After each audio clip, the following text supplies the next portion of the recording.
Make her drink it. Carter's voice cut through the private dining room like a verdict. Cleo did not flinch, did not step back, did not reach for the baccarat crystal glass sitting on Carter's outstretched palm, the one he had just filled himself, his heavy fingers wrapped around a bottle worth more than most people earned in a year, pouring with the deliberate cruelty of a man who had never once been told no. "You spilled my wine," Carter said. "So you drink it. Right now. In front of everyone at this table." He leaned forward. "Or I will make certain you never work in this city again." The room watched. Not one person moved. And the only thing Cleo knew, the only thing, was that the wine in that glass was going to kill whoever drank it. Cleo had spent 13 years learning how to absorb every cruelty this industry could throw at a woman who refused to disappear. But she had never once stood in a room holding the knowledge that the glass in front of her was poisoned, and the man ordering her to drink it had no idea she knew. What was already moving at that table was bigger than a $50,000 bottle of wine.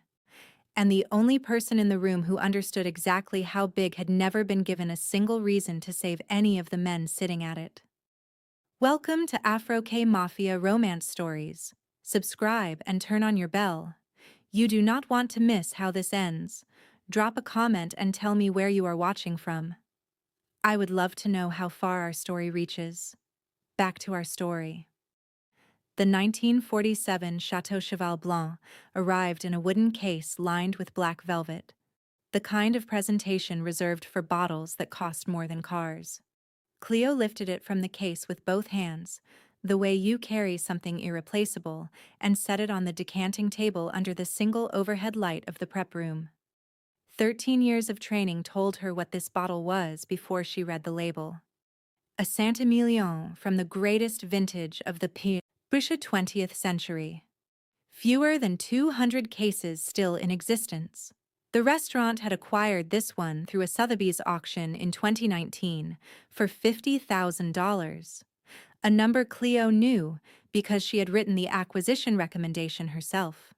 She drew the cork with slow, practiced pressure, set it on the white cloth beside the decanter, brought her nose to the bottle's neck and inhaled. Plum first, then leather, then a deep tobacco note that only came with decades of proper cellaring. She tilted the bottle toward the light, watching the color, deep garnet, almost black at the center, brick red at the rim, exactly right for the age. She inhaled again. Her hand stopped moving. Notes of plum, leather, and... She set the decanter down. The sound of glass on marble was the only sound in the room. She picked up the cork and held it directly under the light, turning it slowly between her fingers until she found it. One puncture point. Microscopic. Clean. The kind of entry point left by a syringe needle no wider than a hair. Bitter almond. She set the cork down on the cloth. Someone paid $50,000 to make this look like a gift. The service corridor outside the private dining room ran narrow between two white walls, lit by overhead fluorescents that hummed at a frequency you stopped noticing after the first month. Cleo came through the kitchen door with the tray, the decanter, the baccarat crystal glasses arranged in a precise row, the cork set in its small silver holder. And Matteo was already there, 19 years old. His white button-down slightly too big across the shoulders, the sleeves rolled once at the cuff the way the manager preferred. He had wide, nervous eyes that still registered every small thing as though the job was new, because for him, it was. He reached for the tray with both hands. Her arm came across before his fingers touched the edge. "I'll run it, Miss Cleo." He looked at the tray, not at her. "Manager said table 1 gets priority service." "Don't touch that tray, Matteo." "But the manager said..." "I said step back." She kept her voice level. "I take this to table 1. He looked at her face. Whatever he found there made him step back without another word, his hands dropping to his sides, his eyes following her as she lifted the tray herself and turned toward the dining room door. The manager, Raymond, 51 years old, thinning hair, the particular expression of a man managing up, stood at the far end of the corridor with his clipboard. He watched Cleo take the tray. He looked down at his clipboard. He did not say a word. Cleo knew the math. If the man at table 1 drank from this decanter, everyone who had touched anything near it became a question someone dangerous would need to answer. Mateo went home tonight with nothing more than tired feet and his Friday tip envelope. That was the only calculation that mattered. She pushed through the door. Carter was already at the table. He was a large man, heavy-set, commanding in the specific way of men who had spent decades deciding that other people's comfort was not their problem. His bespoke navy suit was cut slightly too tight across the shoulders, pulling at the seams when he moved. A heavy gold watch on his left wrist. A pocket square in deep burgundy folded to show exactly 3 points, the kind of detail chosen to be noticed. He looked at his watch the moment she entered. Then he looked at her. "Are you growing the grapes back there, sweetheart?" Cleo set the decanter on the service table to her left. She did not hurry. She aligned the crystal glasses with the same care she used for every service. Not because Carter deserved it, but because the work deserved it. She had understood that distinction for a long time. "A vintage this delicate requires a slow decant, sir." She straightened the taste vein on her lapel. "Rushing it damages the bouquet." Carter leaned back in his chair and spread both hands, flat on the white tablecloth. The gesture of a man marking territory he had already decided was his. "You don't need to think," he said. "You just pour the liquid when the guest arrives. That is what you are here for." Near the door, a man named Douglas, the floor manager for the private dining room, gray suit, reading glasses pushed up on his forehead, glanced up from his clipboard and looked directly at Cleo. Then he looked back down at his clipboard and turned slightly away, his shoulder creating a quarter turn of distance that said everything his silence already had. Carter picked up his phone. He was done with her. The message was that simple. She had been assessed, categorized, and dismissed in under 90 seconds. Cleo stood at the service table with a $50,000 bottle of poison and a man on the other side of the room who believed she was furniture. That belief, she understood now, was going to be the most dangerous thing in this room tonight. The 2 bodyguards, near the door, straightened before it opened. Carter stood. The distant sound of the kitchen, the clatter, the voices, the low mechanical hum of the exhaust fans, seemed to pull back, as though the building itself was making room. Sol Hyun-jae stepped through the door. Made-to-measure charcoal suit. Open collar. No tie. The top button undone with the specific ease of a man who set his own dress code and had never once been questioned about it. The black ink tattoo at his collar line caught the candlelight for 1 second. Precise, deliberate lines, not decoration, but record, and then disappeared as he moved into the room. He did not fill a room by volume. He filled it by gravity, the way a center of mass rearranges everything around it without announcing the shift. His eyes moved across the table. Carter, standing. 2 bodyguards at the perimeter. The white tablecloth, the crystal, the candles, and then his gaze stopped.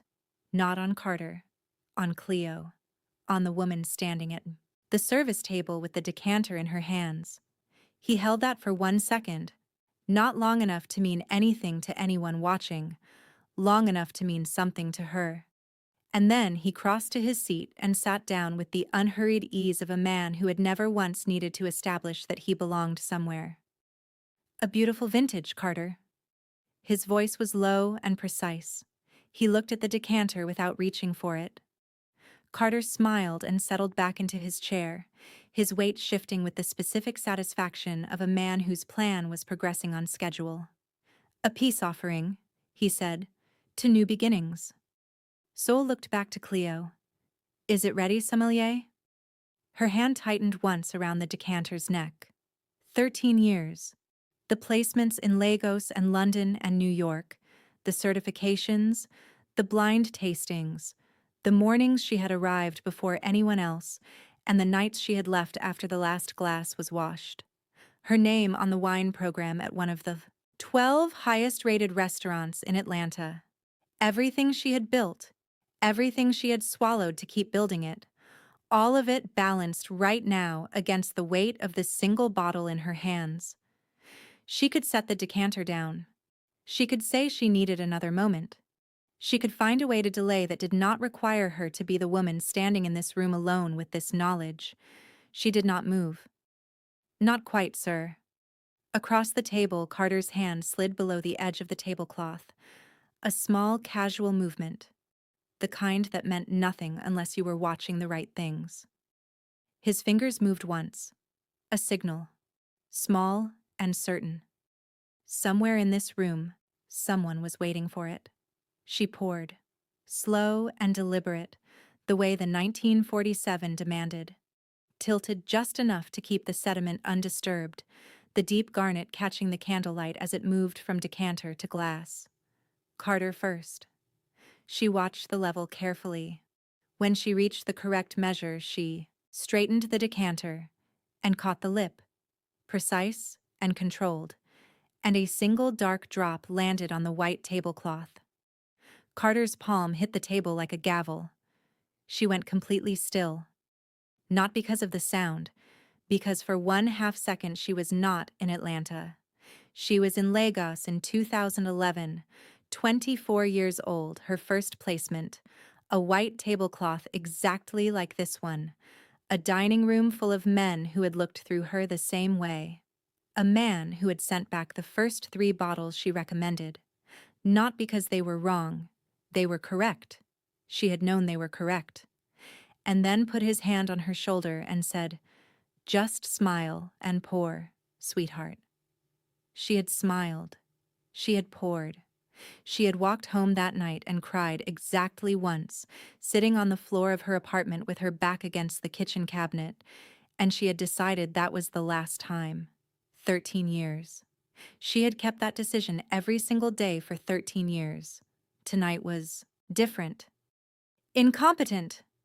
Carter's voice filled the private dining room like something pressurized releasing. He stood, both hands on the table, his face carrying the specific fury of a man whose performance was not landing the way he had rehearsed it. I pay $50,000 for a bottle and they send me a clumsy... He stopped. Revised. His chin lifted. A diversity hire who can't keep the wine in the glass. At the table beside the window, a woman named Patricia.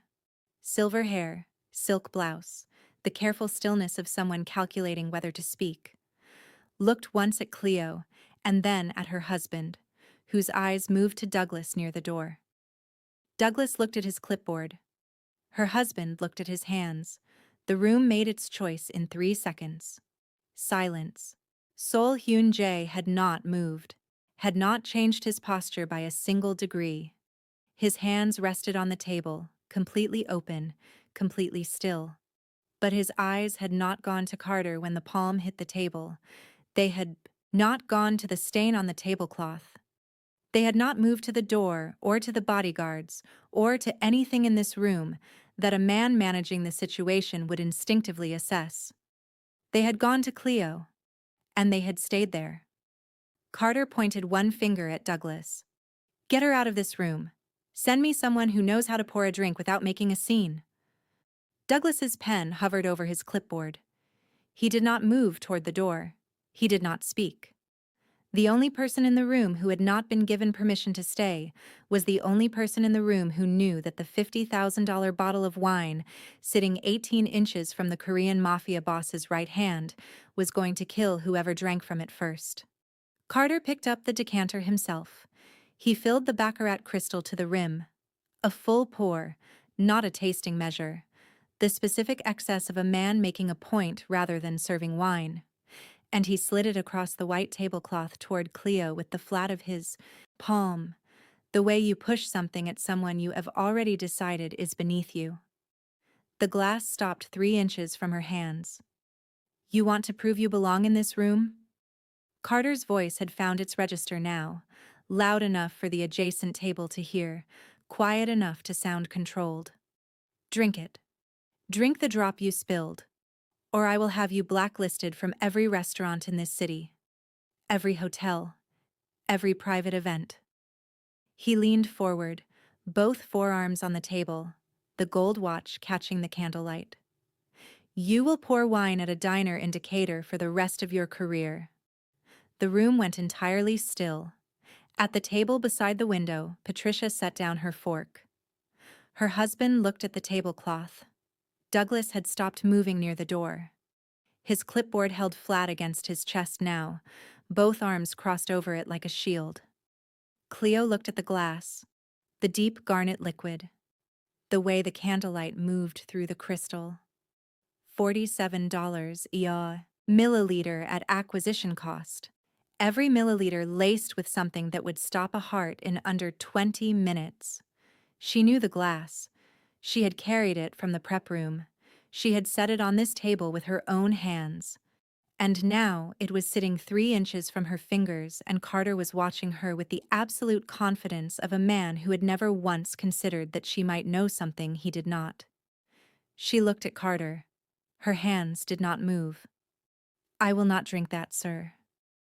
The silence that followed was the kind that has weight, texture, the kind that costs the people inside it something just to sit in. "Drink it." Carter's voice cracked on the second word. A hairline fracture in the performance, the specific sound of authority that is not landing the way it was designed to. "I said drink it." Cleo did not flinch, did not look away, did not reach for the glass. Her posture was the posture of a woman who had decided, 13 years ago, how she would stand in rooms like this one and had not once revised that decision. The taste of it on her lapel caught the light. Her hands were flat at her sides, completely dry, completely still. Carter was sweating. The sheen had arrived at his upper lip first. Now it was across his forehead, catching the overhead light in a way that the dim candlelight of the dining room was making impossible to ignore. He pressed both palms on the table and opened his mouth. A hand rose at the far end of the table. One hand. Unhurried. The gesture of a man who had never needed to raise his voice because the room had always understood that his hands were enough. Everything stopped. Not the way things stop when someone is afraid. The way things stop when a room realizes, simultaneously and without discussion, that it was never the one setting the terms. Sol Hyun-jae sat forward by a single degree. His eyes moved from Carter's forehead, the sheen there, the particular quality of a man whose composure was now purely cosmetic, to Cleo's hands. Flat, dry. The hands of someone who had been carrying something heavy and alone for the entire length of this dinner and had not once let it show in her body. He smelled the air. He looked at the glass, the decanter, the cork sitting on the service table in its small silver holder, angled toward the light. He saw the puncture. One clean mark, a needle's width. The kind you would miss entirely unless you were looking for evidence of something you had already suspected. "Carter." Sol's voice was soft enough that the room had to go quieter to receive it. Patricia looked up. Her husband's hands went still on the table. Douglas did not move, did not breathe, did not look at his clipboard. "Why are you yelling at the woman who is trying to save my life?" The question arrived without edges, without accusation. It landed in the center of the room and stayed there. Carter's face changed. Not all at once. It went the way ice goes, from the surface inward, the structure holding for 1 second before the weight of what was underneath it became too much. His mouth opened. The performance he had been running, the outrage, the authority, the man who had every right to be exactly as large as he was choosing to be, flickered once and went out. He knew. Sol already knew. Had known before Carter's palm hit the table. Perhaps before he sat down. The dinner, the peace offering, the $50,000 bottle. Sewell had walked into every detail of it with his eyes open, waiting to see not whether the trap would spring, but how. And the how had been Cleo. Sewell stood. He moved around the end of the table without urgency, without any of the aggressive purpose that fills a room when a man is crossing it to confront someone. He moved the way a tide moves, inevitable, unhurried, already decided. He stopped in front of Cleo. He looked at her face first. Not the glass. Her face. What he found there. The steadiness. The cost of it. The 13 years of refusing to let this room take the thing it kept reaching for. He held for 1 full second. The way you look at something rare when you recognize it. Then he reached out and took the baccarat crystal from the space between them. He carried it to Carter's place setting. He set it directly on Carter's plate, centered, with the precise care of a man returning something to its rightful owner. The deep garnet wine caught the candlelight one final time. He straightened. He looked at Carter with the absolute unhurried stillness of a man who had already decided, several minutes ago, exactly how this ended. She would not let you drink it. Carter's chin came up. The instinct of a cornered man reaching for the only register he had left. She is a servant. She has no right to. She is the only honest person at this table. The room held that. Patricia's hand came up to her mouth. Her husband looked at Carter for the first time since the dinner began. Not past him, not around him, directly at him. With the expression of a man revising everything he thought he understood about the evening he had just attended. Douglas lowered his clipboard to his side. His arms did not recross. Saul looked at the glass on Carter's plate, then at Carter. To our new beginnings. His voice did not rise, did not carry any of the pressure that the room was now entirely full of. Drink to my health. Carter's hand moved to the stem. His fingers wrapped around it slowly, the way you touch something you are hoping will tell you a different answer than the one you already know. The crystal was cold. The wine was still. The 2 men from the shadows near the door had not moved, but they were no longer near the door. They were positioned between Carter and it, and the repositioning had happened so quietly that no one had seen it occur. Carter looked at the wine, the deep red surface of it. Still and dark and patient. He looked at Soul. He looked at the door. His hand lifted the glass 1 inch off the plate. He set it back down. The silence in the room was the silence of a verdict being read. Patricia had stopped breathing. Her husband's hand had found hers under the table and was holding it. Douglas was looking directly at Carter now. Not the clipboard, not the floor, Carter. With the expression of a man watching something collapse that he had been warned about and had chosen to ignore. Carter's hand came across in a single sharp movement, and the baccarat crystal left the table. It hit the white marble floor, and the sound it made was everything. The end of the performance, the end of the composure, the specific acoustic signature of a man who had run out of moves and was now making noise instead. The deep garnet wine spread outward across the white marble in a dark, slow radius, absorbing into the grout lines, reaching the legs of the chairs. I cannot. Carter's voice had lost everything that had made it dangerous. What was left was smaller than the man, and the man was already very small. He made me do it. The man who approached me, he said you were planning to absorb our territory. He said it was either you or... Soul raised 1 finger. Carter stopped. The room was completely silent except for the soft sound of the wine still spreading across the marble. Take him to the kitchen, Soul said. Carter's chair scraped back. He stood, or something that used to be Carter stood, wearing his bespoke navy suit, his pocket square still showing its 3 deliberate points, his gold watch catching the light 1 final time as his arms were taken at the elbows. He did not walk out of the private dining room of one of the 12 highest-rated restaurants in Atlanta. He was walked out. Patricia released a breath she had been holding so long it came out as something close to a sob. Her husband did not let go of her hand. Douglas looked at the broken crystal on the floor, at the wine spreading outward, across the white marble, and set his clipboard down on the nearest surface, quietly, with both hands, and did not pick it up again. The candles were still burning. That was the thing Cleo noticed first when the room emptied. That the candles had been burning through all of it, steady and indifferent, casting the same warm light over the ruined tablecloth and the shattered crystal and the dark stain spreading across the floor that they had cast over the $50,000 bottle when it first arrived in its velvet-lined case. Sol stood at the head of the table, looking at the wine on the floor. He looked at it the way a man looks at the final evidence of something he had already understood. Not surprised, not satisfied, just acknowledging. Cleo smoothed her apron with both hands.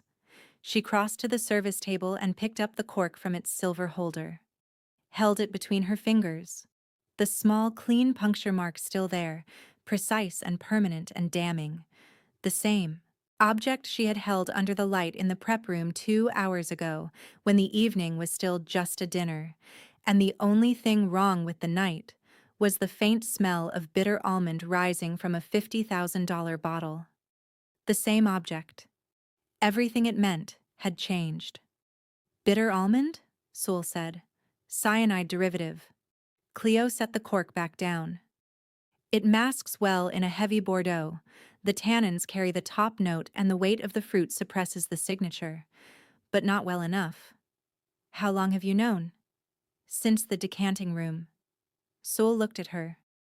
You carried that alone through the entire service. It was not a question. Yes. The candles moved slightly in a draft from the corridor. The wine on the floor had stopped spreading. The crystal lay in pieces near the base of Carter's overturned chair. The baccarat, which had arrived on the table as the finest thing in the room and left it in fragments on white marble. Sol buttoned his jacket. One button, unhurried, the motion of a man preparing to leave a place he has already left in every way that matters. He looked at her, the way a man looks at something he had been searching for long enough that he had stopped expecting to find it. You are wasting your palate in this place, Cleo. He walked toward the door. He stopped. Walk out of here with me. Cleo looked at the tablecloth, at the dark stain where the wine had spread from the shattered glass. The same white linen she had smoothed and straightened at the beginning of every service for 4 years, absorbing every small indignity this building had offered her with the same immaculate posture it had taken her a decade to build. At the apron tied at her waist, black fabric, her name embroidered at the hem in small silver thread, the same apron she had tied every morning she had walked through the service entrance of this restaurant since the day they hired her. She untied it. She did not throw it. Did not drop it. She folded it once, with the same precision she used for every task this room had ever asked of her, and set it on the service table beside the cork and the silver holder and the remnants of the finest wine she would ever hold in her hands.